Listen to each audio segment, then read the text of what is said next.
Hello everyone, I'm Anu and welcome back to my new vlog. তো আজকের ভ্লগটা আমি দুপুর থেকে শুরু করলাম, সকাল থেকে একটাও ভিডিও করার সময় হয়নি। তো আজকে তো সকাল থেকে অনেক বৃষ্টি হচ্ছিলো, তো ভালোই লাগছিলো বৃষ্টি বৃষ্টি ওয়েদারটা। তো তারপর আমি একটু ঘরের দিকে এসেছিলাম, তো দেখলাম বোন এখানে ফল কেটেছে, আর এই ড্রাগন ফলটা খেতে কিন্তু আমার ভীষণ ভালো লাগে। তোমাদের কার কার ভালো লাগে কমেন্টে জানিও। তো আমি আগে এই ফলটা একদমই খেতাম না, আমার পছন্দ হতো না, বাট এখন আমার বেশ ভালোই লাগে। আর বেশ লাল ছিল, কিন্তু অতটা মিষ্টি ছিল না। তো তারপরের দিকে লাঞ্চ করতে বসে পড়েছিলাম। লাঞ্চে মাছকে অনেক কিছু করেছিল, চিংড়ি ভাপা, ইলিশ মাছের মাথা দিয়ে কচু শাক, পার্শে মাছ আর ডাল। তো লাঞ্চটা তো ভীষণ ভালোই হয়েছিল। তারপর বিকেলে তো পড়াতে যাবো বলে রেডি হয়ে গিয়েছিলাম, আর এদিকে মামা একা একা বেরোবে বলে আমি আর বোন মিলে ইয়ার্কি করছিলাম। একটু আগে যেটা বলছিলি সেটা বলো, কোথায় যাচ্ছ?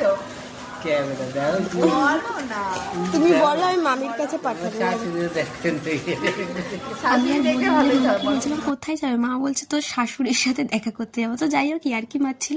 আর সন্ধ্যেবেলা পড়ি এসে দেখলাম মা আজকে অনেকগুলো মালপোয়া ভেজেছে, আর মালপোয়া খেতে কিন্তু আমার বেশ ভালো লাগে। তো পড়ি এসেই ফার্স্টেই আমি একটু মালপোয়া খেয়ে নিয়েছিলাম, আমার মালপোয়াটা ভীষণ টেস্টি হয়েছিল খেতে। তো তারপরেও ভাবলাম খিদে পাচ্ছে, তো কিছু একটা খাবো। তো মামা আসার পর এখানে একটু চানাচুর নিয়ে নিয়েছিলাম, সেটা পেঁয়াজ, টমেটো, চিপস, তারপর চাটনি, মানে চাটনি নয়, সস, আচার এসব দিয়ে একটু মাখিয়ে নিয়েছিলাম, বেশ ভালো লেগেছিলো। এইভাবে চানাচুর মাখা করে খেতে কিন্তু ভালো লাগে। তোমরা কে কে এরকম চটপটা খাবার খেতে পছন্দ করো কমেন্টে জানিও। তো মাখা করার পর আমি নিজে তো একটু টেস্ট করলাম, আমার তো এটা ভালোই লাগে, আমি মাঝে মাঝে এটা করে খাই।